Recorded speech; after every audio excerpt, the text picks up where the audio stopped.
จะสู้เพื่อลูกหลานเพื่อบ้านเพื่อเมืองตลอดไปจนกว่าชีวิตนี้ม่วยไปดับสาคันไปแต่ปากยังจะปากต่อไป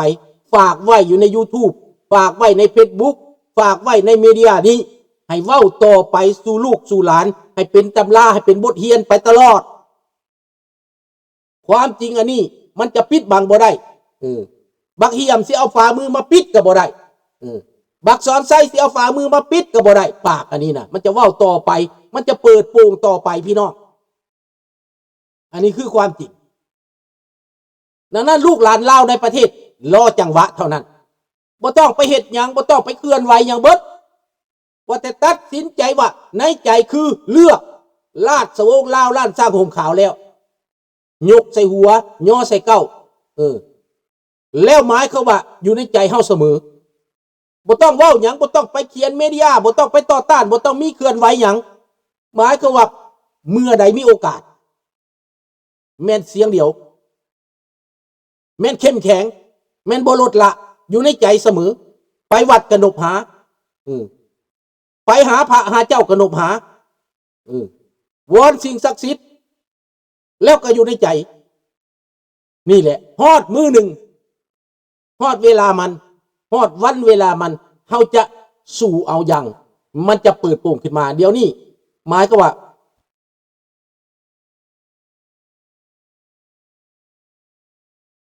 ก็ติดต่อกันตัวทันดีเนี่ยฮอดเวลาแล้วติดต่อกันเนาะทันดีเนาะติดต่อมาทาง Facebook ก็ได้ทันดีประสานกันคนเฮาน่ะสิพากันมิดไว้สิพากันอันเสยสิพากันอมขี้เขียวมันก็บ่เกิดประโยชน์อย่างเด้อบ่เกิดประโยชน์อย่างมันบ่เกิดประโยชน์อย่างสามัคคีเท่านั้นมันจะเกิดประโยชน์ถ้าดีเอ้ยอย่าฆ่าให้เฮาตายไปแล้วมันเฮ็ดหยังบ่ได้เด้ตอนยังมีชีวิตให้เว้าความจริงให้ลูกให้หลานฟังแหละข้าพเจ้าจะเปิดเผยเบิดความจริงนี่น่ะเห็นบ่แต่เฮาพากันเฮ็ดวัดเฮ็ดว่ามันยังเกิดขึ้นมาได้จากบ่มีหยังจากมือสองฝ่ามือนี่น่ะจากเงินบ่มีจักดอนนี่นะเขายังเฮ็ดได้นะเห็นบ่ล่ะย้อนหยังย้อนความสามัคคีคันบ่มีความสามัคคีสิได้บ่เห็นบ่ล่ะอันนั้นให้ร่วมมือกัน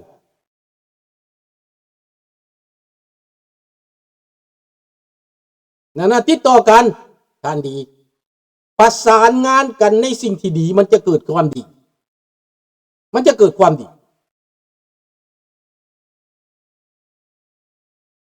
Facebook ข้าพเจ้าก็มีเดี๋ยวนี้ตัวสมหวังมันปิดไปแล้วศูนย์ธรามันตรีวงศ์ตัวเป็นพระภาษาอังกฤษก็ยังอยู่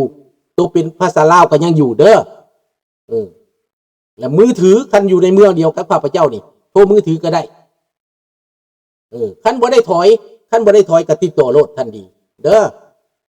ติดต่อโลด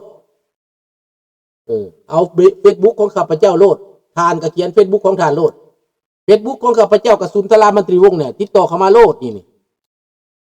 บ่ต้องอายดอกบ่ต้องอายกันนี่เราแจ้งโลดให้มันแจ้งโลด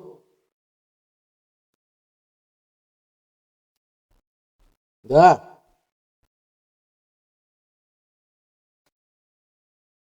นี่แหละ Facebook นั่นหรือว่าเป็นภาษาฝรั่งเศสนั่นก็ได้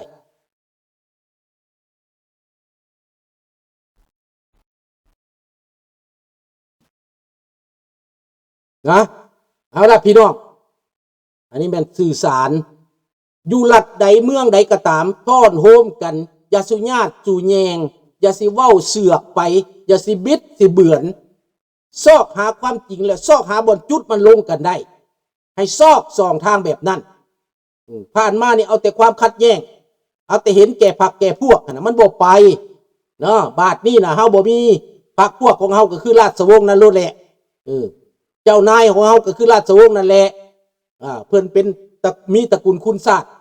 แล้วเพิ่นไปใส่คนก็นับหน้าถือตานี้เฮาต้องยกย่อปอปั้นขึ้นมาเฮาต้องสร้างขึ้นมาเฮาต้องสนับสนุนนะ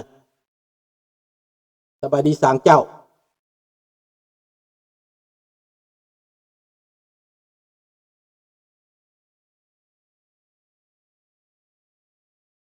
เขายังหาเลาะตัวในแคนาดาจัดการโลดพวกนี้มันบ่เฮ็ดหยังดอกตอบไปขอลาวมันเฮ็ดเพื่อผักหลักแมนดังนั้นพวกเฮานั้น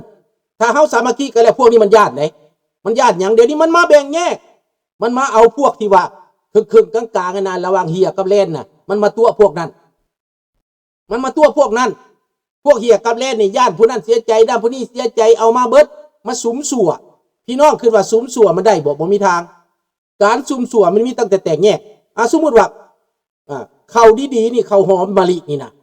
เจ้าเอาขี้หินป่นมันดีบ่เจ้ากินได้บ่ขี้หินป่น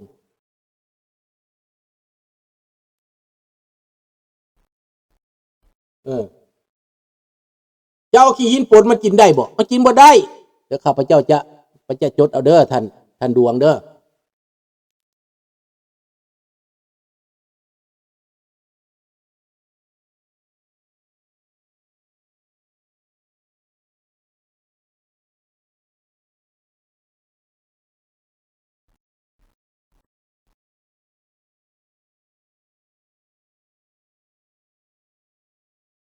ขอบใจหลายๆเด้อท่านดวงเด้อมากินบ่ได้ดอกข้าวนี่ข้าวดีๆก็ตามข้าวสิคุณภาพที่1ก็ยากถ้าเจ้าเอาปนหินแห่แล้วมันกินบ่ได้ก็แบบเดียวคือกันกับว่าเจ้านี่รวมกันเบิดคนลาวในแคนาดานี่ในมอนทรีออลนี่นะแล้วจะเอาพวกฉลองวันที่2ธันวาไปนั่งอยู่หั่นนะหมายก็ว่ามันจองขาเจ้าลงทันทีมันเฮ็ดให้เจ้าตกต่ำทันทีเฮ็ดให้คนนั้นบ่พอใจเฮ็ดให้คนบ่หวนมันเจ้าโลดเจ้าฮู้มันดีเลยเด้เจ้ายังเป็นห่วงเป็นใยหยังเจ้ายังได้หยังนำมันเจ้าจะได้ประโยชน์ข้าพเจ้าเห็นเพิ่นจัดกันเพิ่นจัดประชุมกันนะเพิ่นเฮ็ดอันครบรอบ50 ปีข้าพเจ้าก็ไปรวมข้างไดมิตรสาวแล้วนี่ข้าพเจ้าบ่ได้ไปห่วมเพิ่นเชิญก็บ่ได้ไปเพราะว่าปรากฏว่ามันแปลกๆมันบ่แจ้งบ่ขาวมันมีแต่หน้าเก่าหน้าเดิมที่คุมสังคมมานี่นะมันคนพวกนี้มาคุมสังคมแล้วคนส่วนใหญ่เขาบ่เอาน้ำเห็นบ่ล่ะ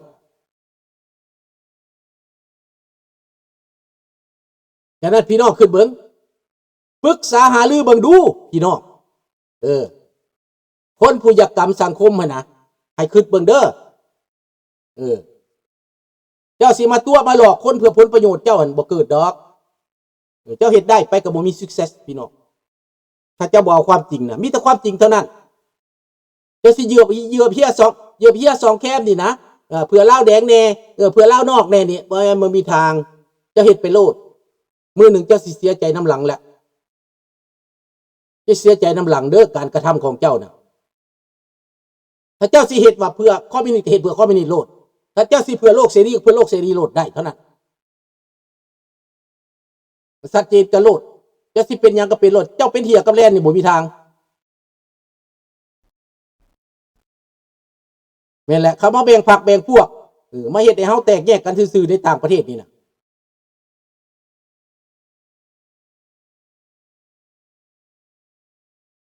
ถ้าเฮาบ่ตัดสินใจนะมันก็สิเป็นแบบนี้ตลอดต้องตัดสินใจต้องเด็ดเดี่ยวเด็ดขาดเด็ดเดี่ยวเด็ดขาดถ้าเจ้าไปเอาพวกหน้าเก่านะพวกความคิดเก่าๆนะมันจะมาสร้างให้คนนี่แตกกันมันจะบ่ไปฮอดใสอันนี้ว่าตามความจริงว่าตามความจริงเด้อ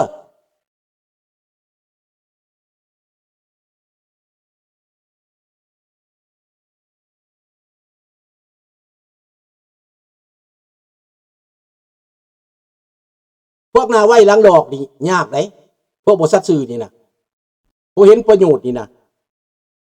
คนบ่ซัดซื่อมันบ่ยากไหนถ้าเจ้าบ่ซัดซื่อนะจะต้องฟรั่งจะต้องแจ้งไหนจะต้องเคลียร์ไหนพี่น้องเรื่องบาดนี้มาถึงเรื่องญี่ปุ่นกับออสเตรเลียพี่น้องได้ลงทุนได้เซ็นสัญญาพิเศษกันสร้างสายสัมพันธ์แบบพิเศษญี่ปุ่นเซ็นสัญญาพิเศษเฮหายากกับออสเตรเลีย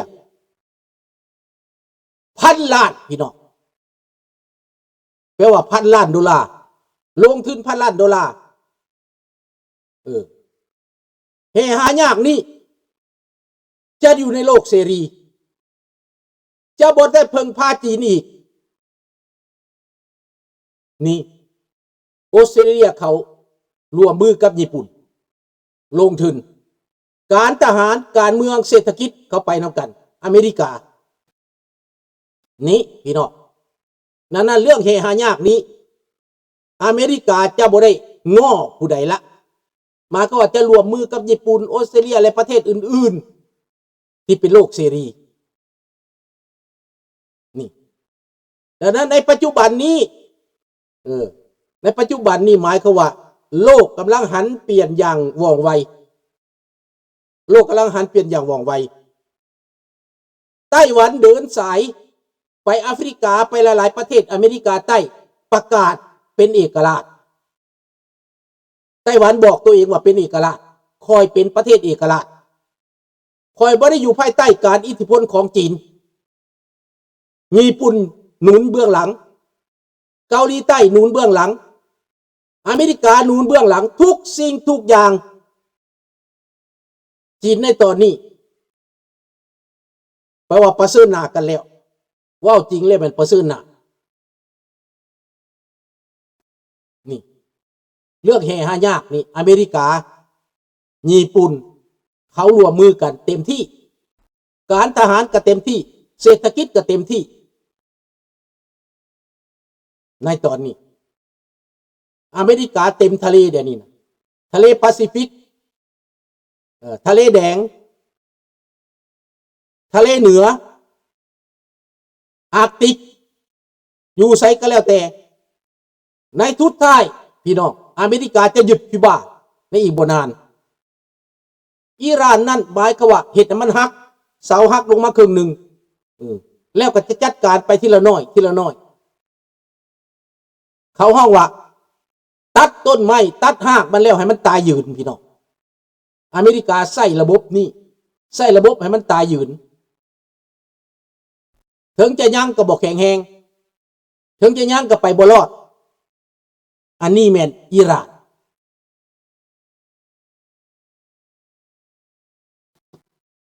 รัสเซียหมายว่าตอนนี้ปล่อยรัสเซียใส่ยุโรปจัดการผลประโยชน์รัสเซียทิพหายไววอดพี่น้องแคนาดาหนุนยูเครนพอซาวยูเครนอยู่นี่มี2-3 ล้าน2-3 แสนเป็นหลายแสนหลายล้านไปซะไปคนยูเครนอยู่นี่ดังนั้นแคนาดาหนุนยูเครนยุโรปหนุนยูเครนอเมริกาปล่อยยุโรปใส่หนุนยูเครนอเมริกาคู่ประเทศเยอรมันจะถอนทหาร 5,000 คนประเทศอิตาลีขอสบายดีน้องรัตวรพักกูดจะเกิดอะไรได้น้องเอ้ยพักกูดนี่อาทิตย์วันเสาร์อาทิตย์นี่มีแล้วคันน้องจะไปก็ไปได้แล้วเด้อพักกูดบางทีก็วันศุกร์นี่อาจจะไปก็ได้ถ้ามื้อใดมันแดดอาจจะไปกวดเบิ่งก่อนถ้ามันมีจะข่าวให้ฟังเด้อพักกูดน้อยใหญ่ได้ปีนี้นะมันอากาศดีเด้แล้วมันเกิดไวกว่าทุกปี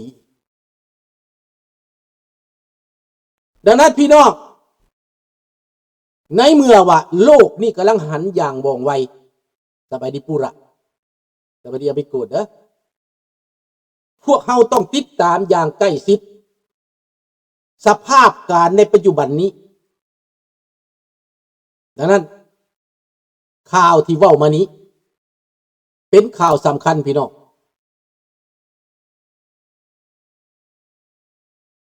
เป็นข่าวสำคัญ